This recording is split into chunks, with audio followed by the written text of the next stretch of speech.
ہمارے مولوی کبھی جوش میں آ کر کے کہتے ہیں کہ طالبان کے بارے میں کئی دفعہ بکواس کی کہ یہ ذلیل ہو گئے، فلاں ان کے مارے گئے، اتنے مارے گئے، اتنے مارے گئے، اتنے مارے گئے۔ وہ مولوی صاحب چونکہ قرآن سے واقف ہی نہیں ہے تو کیا کرو گے؟ السلام علیکم ورحمۃ اللہ وبرکاتہ۔ ناظرین، امید کرتا ہوں آپ تمام دوست خیر و عافیت سے ہوں گے۔ اس ویڈیو کو مکمل دیکھیں، دوسروں تک پہنچائیں، لائک اور سبسکرائب ضرور کر کے جائیں۔ ہمارے مولوی کبھی جوش میں آ کر کے کہتے ہیں کہ طالبان کے بارے میں کئی دفعہ بکواس کی کہ یہ ذلیل ہو گئے، فلاں ان کے مارے گئے، اتنے مارے گئے، اتنے مارے گئے، اتنے مارے گئے۔ وہ مولوی صاحب چونکہ قرآن سے واقف ہی نہیں ہے تو کیا کرو گے؟ ہم تمہیں ماریں گے تو غازی بنیں گے، ہم تمہارے ہاتھ سے مارے جائیں گے تو ہم شہید بنیں گے، شہید سے بھی اللہ راضی ہے، غازی سے بھی اللہ راضی ہے۔ مومن کے لیے دنیا اور آخرت میں ناکامی نہیں، کافر کے لیے کامیابی نہیں۔ یہ ہمارے ایک مولوی صاحب تھا، اس کا نام تھا جاہز کی آنکھیں ادھر سے نہیں تھی، ادھر سے تھی۔ لوگوں کی آنکھیں ادھر سے ہوتی ہے، جاہز کی آنکھیں ادھر سے تھی۔ اور جاہز جیسا بدصورت کائنات کے اندر کوئی پیدا نہیں ہوا، نہ مولویوں میں نہ عام انسانوں میں۔ مولوی جاہز صاحب، جاہز کائنات کا سب سے بدتر بدصورت تھا، اور لکھنے والوں نے لکھا کہ خنزیر سے بھی بدصورت تھا، اور بیوی اس کی پوری دنیا میں سب سے زیادہ خوبصورت تھی جاہز کی۔ آپ مجھ سے پوچھیں گے مولوی صاحب آپ کو کیسے پتہ چلے اس کی بیوی خوبصورت تھی سب سے؟ تو یہ تو لکھنے والوں نے لکھا، وہ پتہ چلتا ہے کہ جیسے ڈیانا کہ آپ کو سب کو پتہ چل کے اخبارات نے لکھ دیا کہ وہ ڈیانا خوبصورت، حالانکہ ڈیانا کوئی خوبصورت نہیں، خوبصورت تو مسلمانوں میں ہوتے ہیں، کسی انگریز خوبصورت خود اپنے طرف سے تجویز کرتا ہے کہ یہ خوبصورت ہے۔ عرض کر رہا تھا کہ جاہز کائنات کا سب سے بدصورت انسان تھا، بیوی اس کی سب سے زیادہ خوبصورت تھی۔ تو بیوی کہتی تھی کہ مولوی صاحب اللہ کی قسم میں بھی جنتی ہوں، تو بھی جنتی ہے۔ جاہز نے پوچھا کس طرح؟ بیوی نے کہا کہ تو خدا کا شکر ادا کر کہ تیرے جیسے بدصورت کو اور ذلیل کو میرے جیسے بیوی مل گئی، تو خدا کا شکر ادا کر، اور میں غریب صبر کروں کہ تیرے جیسے چوہا مجھے مل گیا۔ تو شکر کر، شکر والے سے بھی اللہ راضی، میں صبر کروں، صبر والے سے بھی اللہ راضی، اور اللہ جس سے راضی ہے وہ جنتی ہے، میں بھی جنتی، تو بھی جنتی۔ غرض یہ ہے کہ عرض کر رہا تھا کہ مومن کے لیے ناکامی نہیں ہے۔ صحابہ کی زندگی میں جتنے غزوات وہ جیتے تو تب بھی وہ کامیاب، اور غزوہ احد میں ظاہری شکست اگر ہو گئی تب بھی وہ کامیاب۔ ہمارے مولوی کبھی جوش میں آ کر کے کہتے ہیں کہ طالبان کے بارے میں کئی دفعہ بکواس کی کہ یہ ذلیل ہو گئے، فلاں ان کے مارے گئے، اتنے مارے گئے، اتنے مارے گئے، اتنے مارے گئے۔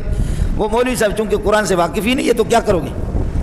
قل هل تربصون بنا، تم ہمارے لیے انتظار نہ کرو مگر الا احدی الحسنیین، یعنی دو خوبیوں میں سے ایک خوبی کا، وہ یہ ہے کہ ہم تمہیں ماریں گے تو غازی بنیں گے، ہم تمہارے ہاتھ سے مارے جائیں گے تو ہم شہید بنیں گے، شہید سے بھی اللہ راضی ہے، غازی سے بھی اللہ راضی ہے۔ وَنَحْنُ نَتَرَبَّصُ بِكُمْ، ہم تمہارے لیے انتظار کرتے ہیں، أَن يُصِيبَكُمُ اللَّهُ بِعَذَابٍ مِّنْ عِندِهِ، خدا اپنے ہاتھ سے تمہیں کسی عذاب میں مبتلا کرے، اور بِأَيْدِينَا، یا ہمارے ہاتھوں سے تمہیں کسی عذاب میں مبتلا کرے۔ تم مارو تب بھی تم پہ کروڑوں لعنت ہو، ہمارے ہاتھ سے مر جاؤ تب بھی تم پر کروڑوں لعنتیں۔ تمہارے لیے کامیابی نہیں، ہمارے لیے ناکامی نہیں۔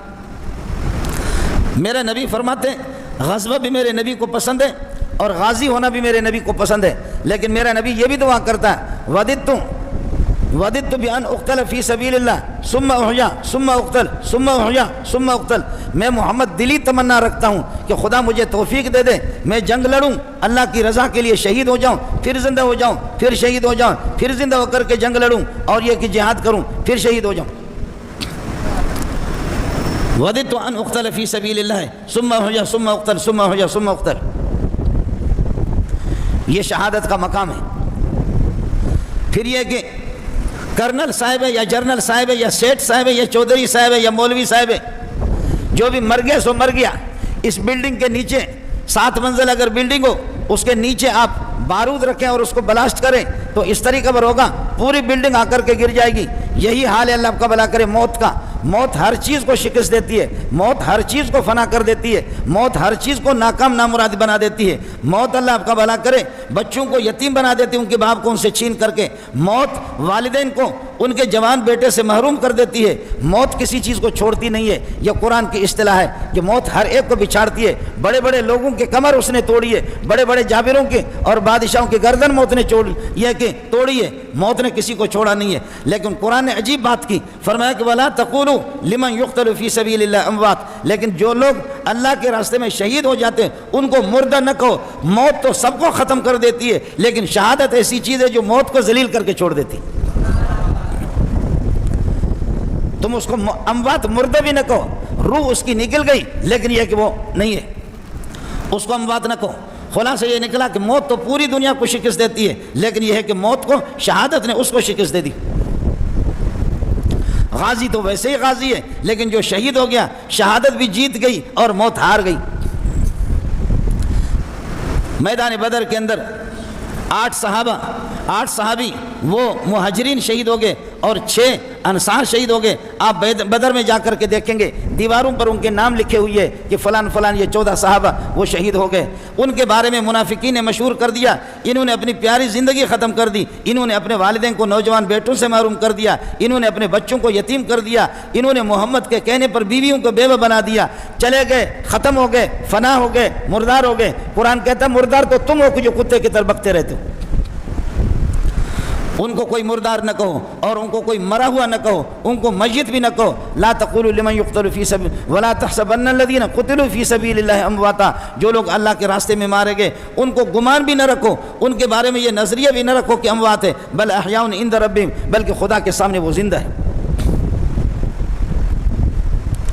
اس لیے شہادت کو اور غزا کو غازی بھی بن گیا، خدا کا شکر ہے۔ حضرت خالد بن ولید پوری زندگی جنگ لڑتے رہے۔ یاد رکھ لینا جنگوں میں شریک ہونا کسی کو موت کے گھاٹ نہیں اتارتا، جنگوں سے بھاگ جانا بھاگنے والا بچتا بھی نہیں ہے، خدا کی مرضی ہے۔ بعض لوگوں کی زندگی، بعض کی پوری زندگیاں جنگوں میں گزر گئی لیکن ان کو شہادت نصیب نہیں ہوئی، اور بعض جیسے کسی جنگ میں جاتے شہید ہو جاتے۔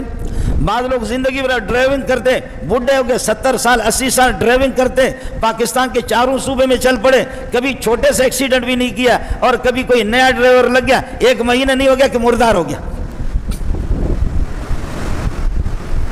یہ ہوتا ہے، زندگیاں جنگ کے اندر گزر گئی۔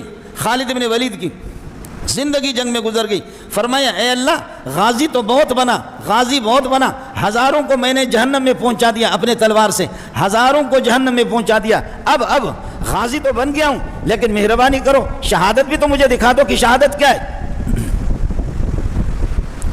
آخری دنوں میں جب بیمار تھے بستر کے اوپر، اب اس کو خود بھی پتا تھا، اللہ کے نبی کے شاگرد کو پتا تھا کہ آج آخری دن میں جا رہا ہوں۔ اس موقع پر آپ نے فرمایا لا نامت اعین الجبن، بزدل لوگوں کی آنکھیں ٹھنڈی نہ ہو جائے، خدا بزدلوں کو محروم کر دے۔ کہنے لگے او بزدلوں، اگر جنگ سے کوئی مر جاتا تو خالد بن ولید کے کب سے کب ٹکڑے ہو چکے ہوتے۔ میں نے میرے سر سے لے کر پاؤں تک، پاؤں سے لے کر سر تک، خدا کی قسم کوئی ایسی جگہ نہیں ہے جس پر دشمنوں نے حملہ نہ کیا ہو، لیکن میں ایسا انسان ہوں، میری یہ تمنا پوری نہیں ہوئی، مجھے شہادت نصیب نہیں ہوئی۔ میں اس دنیا سے غازی بن کر کے تو جا رہا ہوں، ہزاروں کافروں کو جہنم میں پہنچایا تو ہے، لیکن روتا رہا راتوں کو کہ پروردگار شہادت مجھے نصیب کر دے، شہادت مجھے ملی نہیں۔ علماء نے کہا کہ نبی کے شاگرد اتنے بڑے آدمی رو بھی رہا ہے جس نے ہزاروں انسانوں کو، کافروں کو جہنم میں پہنچایا، اور راتوں کو تہجد میں اٹھ کر کے رونے والا آدمی کہ اللہ غازی تو بنا، اب تو شہادت نصیب کر لے، لیکن یہ دعا قبول کیوں نہیں ہوئی؟ فرمایا اس لیے دعا قبول نہیں ہوئی کہ جب جنگوں میں مستقل اس کو فتح ملتی تھی تو میرے نبی نے فرمایا کہ خالد تو انسان نہیں ہے، شکل تیرے انسانوں کی، لیکن انت سیف اللہ ہے، تو اللہ کی تلوار ہے۔ جب نبی کی زبان سے نکلا، وہ مولوی صاحب کی زبان نہیں ہوتی ہے، وہ نبی کی زبان ہے، نبی کی زبان سے جب نکلا کہ آپ سیف اللہ، اللہ کی تلوار ہے، جب خالد کو اللہ نے اللہ کی تلوار کہہ دیا تو اب کوئی ماں کا لال ایڑی چوٹی کی زور بھی لگا دے، اللہ کی تلوار کو کوئی توڑ نہیں سکتا۔ اس بنیاد پر آپ نے فرمایا، خالد نے دعائیں تو کی، خالد بن ولید نے کہ اللہ شہادت نصیب ہو، لیکن شہادت نصیب نہیں ہوئی۔ اگر اس کو شہید کیا جاتا تو 14ویں صدی کا مولوی یہ کہتا یہ کیسے اللہ کی تلوار تھی جس کو کسی کافر نے توڑ دیا۔ اس لیے آپ کو شہادت نصیب نہیں ہوئی. بسترے پر جب مر رہا تھا تو فرمانے لگے بسترے پر مرنا عورتوں کا کام ہے, مرد میدان کارزار کے اندر مرتا ہے, غازی بنتا ہے یا شہید بنتا ہے. بسترے والی موت, آنسو اس کے آ رہے تھے, کہنے لگے لا نامت اعین الجبن, بزدل لوگوں کی آنکھیں کبھی ٹھنڈی نہ ہو جائے. او بزدلوں, مجھ سے عبرت حاصل کرو. تم کہتے جنگوں میں شریک ہونے سے آدمی مرتا ہے, اگر ایسی بات ہوتی تو میں کب کا مر چکا ہوتا, لیکن مجھے شہادت نصیب نہیں.